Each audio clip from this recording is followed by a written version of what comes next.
स्वागत है आपका इस वीडियो में। और इस वीडियो में आपके साथ शेयर करने वाला हूँ अपना पीएसबी चेन्नई का एक्सपीरियंस।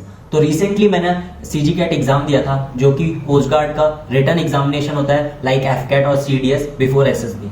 तो जो कोस्ट गार्ड का रिक्रूटमेंट प्रोसेस है 3 स्टेजेस में बटा हुआ है। सबसे पहले सीजी कैट होता है, जो कि हमारा रिटर्न एग्जामिनेशन होता है। उसके बाद पीएसबी होता है, प्रिलिमिनरी सिलेक्शन बोर्ड, जिसके लिए मैं चेन्नई जा रहा हूँ, क्योंकि चेन्नई मैसूर से सबसे करीब पीएसबी सेंटर है। और फिर होता है एफएसबी। तो मैंने पीएसबी और एफएसबी पे दोनों वीडियोस बना चुके हैं। पीएसबी में अगर आप पहली बार जा रहे हैं तो आप ऑब्वियसली पहली बार में ही उसको क्रैक करना चाहेंगे, तो उसके लिए मैंने डिटेल्ड वीडियो बना दिया है। उसमें मैंने डॉक्यूमेंट्स के बारे में बात की है, ड्रेस कोड के बारे में बात की है, और सीसीवीटी और पीपीडीटी को कैसे क्लियर करना है उसके बारे में भी डिस्कस किया है। मेक श्योर अगर आप पीएसबी जा रहे हैं तो उस वीडियो को जरूर देखें, उसका लिंक मैं डिस्क्रिप्शन में डाल दूंगा। और अगर आप पीएसबी चेन्नई जा रहे हैं तो उसके लिए मैंने एक ब्लॉग पहले ही बना दिया है। उस ब्लॉग को मैंने इंग्लिश में बनाया ताकि जो हमारे सदर्न इंडिया से कैंडिडेट्स आते हैं, जिनको हिंदी समझने में दिक्कत होती है, उनके लिए वो बहुत ही आसानी हो जाएगी और वो लोग इजीली पीएसबी चेन्नई पहुंच जाएंगे और अपना टेस्ट दे पाएंगे। तो मेक श्योर इन दोनों वीडियोस को आप देखें। मैंने एफएसबी का भी अपना एक्सपीरियंस शेयर कर रखा है, नोएडा वाला, उसका वीडियो का भी लिंक मैं डिस्क्रिप्शन में डाल दूंगा, उसको भी आप जरूर से देखिए। कल मेरी पीएसबी है चेन्नई में, 10 बजे का स्लॉट है। तो आज रात को मेरी 9 बजे ट्रेन है और 9 बजे ट्रेन पकड़ूंगा और सुबह पहुंचूंगा 6:30 से 7 बजे के बीच में। वहां से फिर मैं अपनी एसएसबी दूंगा। A few hours later. तो दोस्तों शाम हो चुकी है और मेरी रात को 9 बजे ट्रेन है फ्रॉम मैसूर टू चेन्नई। तो ट्रेन बोर्ड करने से पहले, क्योंकि मैं कल सुबह सीधा मुझे रिपोर्ट करना है ट्रेन से उतरते ही, तो मेरे को वहाँ पे टाइम मिलने वाला नहीं है, तो मैं यहीं से शेव करके जाऊँगा। तो आपको दिखाता हूँ अपना एसएसबी वाला लुक। तो दोस्तों ये है मेरा एसएसबी वाला लुक, तो आप देख ही सकते हैं फिर से चिकना हो चुका हूँ मैं। तो अभी थोड़ा सा टाइम है, खाना पीना खाऊंगा, उसके बाद मैसूर रेलवे स्टेशन जाऊंगा, फिर आगे का प्लान आपको बताता हूँ। दोस्तों ये जो आप खाना देख रहे हैं ये हमारे रामपूजन भाई ने बनाया है। अरे भाई तुम ही बनाया। तो दोस्तों इस खाने को खाते हैं और फिर निकलते हैं अपने डेस्टिनेशन पे। तो दोस्तों 7:30 बज चुके हैं और हमारा डिनर भी हो चुका है। तो अब निकलते हैं रेलवे स्टेशन की तरफ। आपको आगे बताता हूँ प्लान क्या आगे का। With you, I can be sad with you. Just take my hand and fly up through. तो दोस्तों फाइनली मैं मैसूर रेलवे स्टेशन पहुँच गया हूँ और घर से निकलते ही कुछ दूर चलते ही मुझे बस भी मिल गई थी। ना बस स्टॉप तक जाना पड़ा ना कुछ। तो मैं 1 घंटे पहले पहुँच चुका हूँ रेलवे स्टेशन और प्लेटफॉर्म नंबर 2 पे मेरी ट्रेन खड़ी हुई है, जो कि है कावेरी एक्सप्रेस। तो चलो देखते हैं, अगर वो अभी खड़ी होगी तो बोर्ड करते हैं, वरना वेट करेंगे 9 बजे तक का। तो ये जो सफ़र होने वाला है अराउंड 500 किलोमीटर्स का होगा और 9 to 10 आवर्स लेगी मैसूर से चेन्नई को जाने के लिए। चलो देखते हैं ट्रेन कहाँ पे है। तो दोस्तों ये जो आप ट्रेन देख रहे हैं बगल में, ये है कावेरी एक्सप्रेस। तो इसी ट्रेन से मैं जाने वाला हूँ चेन्नई। बस एक छोटी सी प्रॉब्लम हो गई है, मैंने स्लीपर की टिकट बुक की थी और वो आरएसी ही रह गई है। तो साला ये दुख का खत्म नहीं होता बे। तो मेरा प्लान था रात भर यहाँ पे ट्रेन में सोऊंगा, सुबह अच्छे से फ्रेश होऊंगा वेटिंग रूम में और अच्छे से पीएसबी दूंगा। लेट्स सी अब क्या होता है।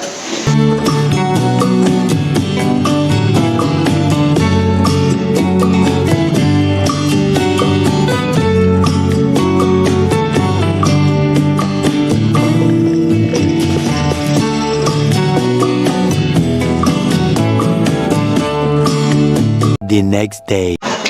तो फाइनली दोस्तों मैं चेन्नई रेलवे स्टेशन पर आ चुका हूँ और मुझे रात में सीट भी मिल गई थी। मैंने टीटी से बात करी और पूरी रात सो के आया, तो अच्छी नींद मिली है।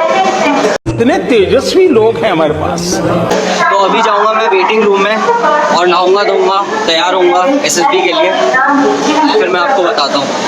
A few moments later. तो दोस्तों मैंने नाश्ता भी कर लिया और नहा धो भी लिया है। तो बस अब मैं बस स्टैंड पे खड़ा हूँ और वेट कर रहा हूँ। यहाँ पे 101 और दूसरी बसेस आती है जो डायरेक्टली मुझे लेके जाएंगी कोस्ट गार्ड स्टोर्स डेपो के पास। फिर वहाँ से थोड़ा बहुत चलना पड़ेगा। तो मैं पहुँचता हूँ वहाँ पे और फिर आगे आपको बताता हूँ।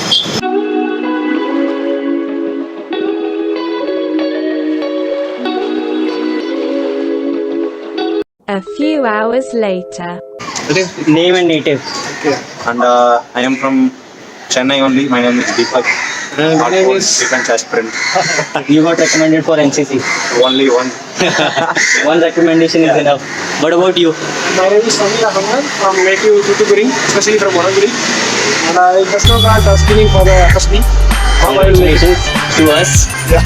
तो दोस्तों 35 लोग आए थे यहाँ पे और 7 बंदे PSB में रेकमेंड हो गए हैं फॉर FSB। और निकलते हैं अब यहाँ से, आपको पूरी डिटेल्स दूंगा घर पे, CCBT कैसे हुआ था, PPDT क्या हुआ था, पूरी डिटेल में बात करूँगा।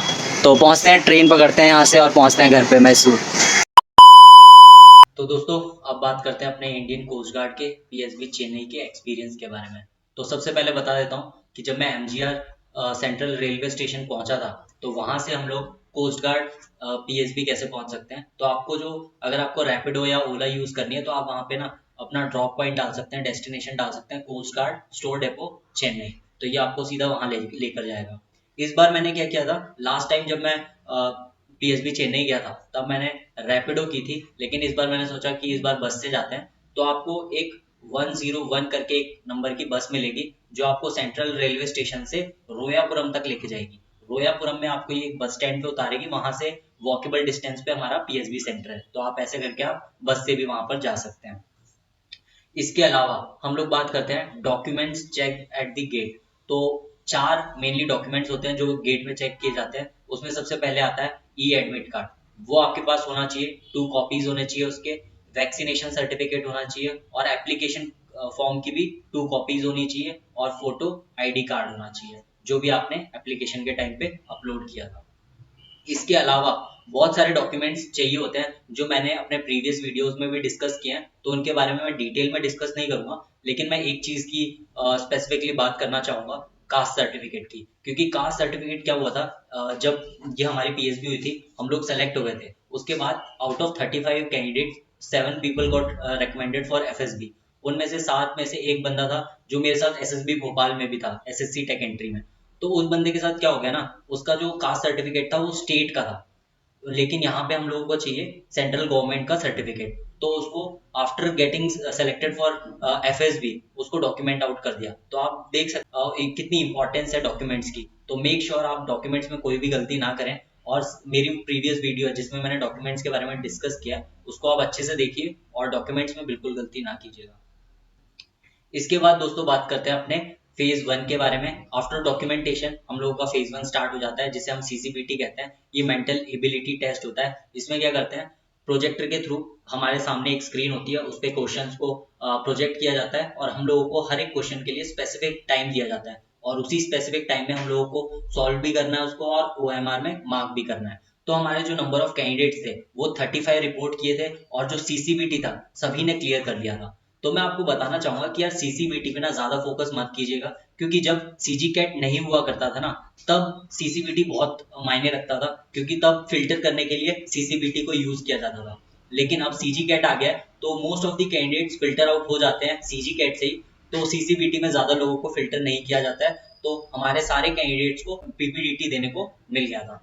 तो अब CCBT के बारे में डिस्कस करते हैं डीपली, कितने सेक्शंस होते हैं। तो mainly there are 7 sections in CCBT। उसमें से अगर टेस्ट 1 की बात करूं तो ब्लड रिलेशन और नंबर सीरीज होता है। दूसरी टेस्ट 2 के बारे में बात करें तो कंप्लीट दी सीरीज होता है। टेस्ट 3 की बात करूं spellings and odd one out होते हैं।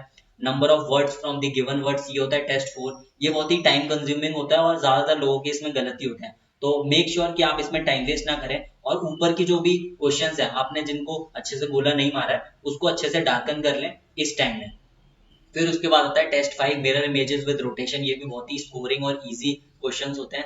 फिर आता है remember the words and alphabet.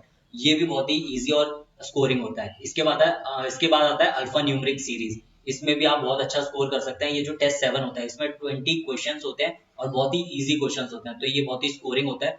तो मेनली इस पे फोकस कीजिएगा और CCBT आपका निकल जाएगा, कोई टेंशन नहीं है। अगर आपने पहली बार देने जा रहे हैं PSB तो एक्सपीरियंस लेने के लिए आप YouTube पे बहुत सारे मॉक टेस्ट डले हुए हैं CCBT के, वो आप प्रैक्टिस कर सकते हैं। अदरवाइज इजीली आप क्रैक कर लेंगे।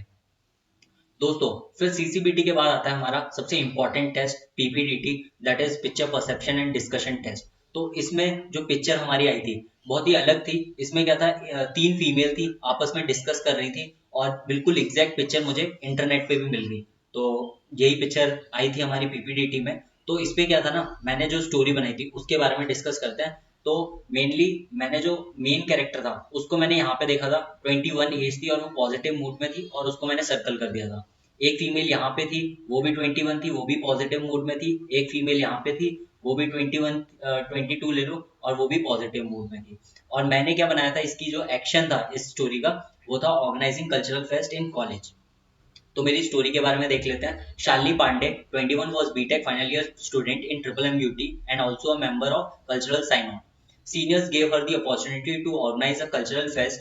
She took the opportunity as a challenge to learn new things. She informed other members of the society and invited them to help her organize the fest. First, she held the meeting with them and made the plan. Later, she selected the volunteers from junior years and divided the various tasks among them, like shortlisting participants for various events, decorating venue, inviting guests for the fest, arrangement of food and refreshments, etc. She herself took the responsibility of bringing sponsorships for the events and met various companies, explained them about the event and got the sponsorship. At last, she revisited all the arrangements before the event. Cultural fest was organized smoothly and whole college enjoyed. Shalini appreciated her team and volunteers for their efforts. तो आप देख सकते हैं इसमें पहली 2 line में मैंने introduction किया है अपनी स्टोरी का, फिर उसके बाद जो इतनी सारी लाइन है इसमें मैंने एक्शंस डाले हैं और एक्शंस के बाद अपना कंक्लूजन। तो आप देख सकते हैं what led to the situation, what is currently going on and what is the future outcome. इन तीनों के बेसिस पे आप अपनी स्टोरी बना सकते हैं। और आफ्टर दिस मेरा नरेशन बहुत ही अच्छा हो गया था, क्रिस्प हो गया था, और नरेशन के बाद जीडी भी हमारा अच्छा ठीक ठाक हो गया था compare to repeaters group discussion. यहाँ पे कंक्लूजन की तरफ हम लोग पहुंच गए थे, लेकिन हमारा जो कंक्लूजन है हम लोगों को कोई कॉमन स्टोरी नरेट करने के लिए मौका नहीं दिया गया था। और जो हमारा ग्रुप था जिसमें हमारी नरेशन और जेडी हुआ था वो अराउंड 12 कैंडिडेट्स का ग्रुप था। 35 लोग थे, तो रफली 3 ग्रुप्स हमारे बना दिए गए थे। तो दैट्स इट। उसके बाद हम लोगों को रिजल्ट बता दिया जाता है और रिजल्ट बताने के बाद हम लोगों को डॉक्यूमेंट वेरिफिकेशन के लिए फिर रखा जाता है 7 लोगों को। और डॉक्यूमेंट वेरिफिकेशन में बहुत ज्यादा टाइम लगता है, तो मेक श्योर जो आपकी जाने की टिकट है वो आप रात को 9 या 10 बजे के अराउंड कराएं, क्योंकि कल मैं 7 बजे फ्री हुआ था।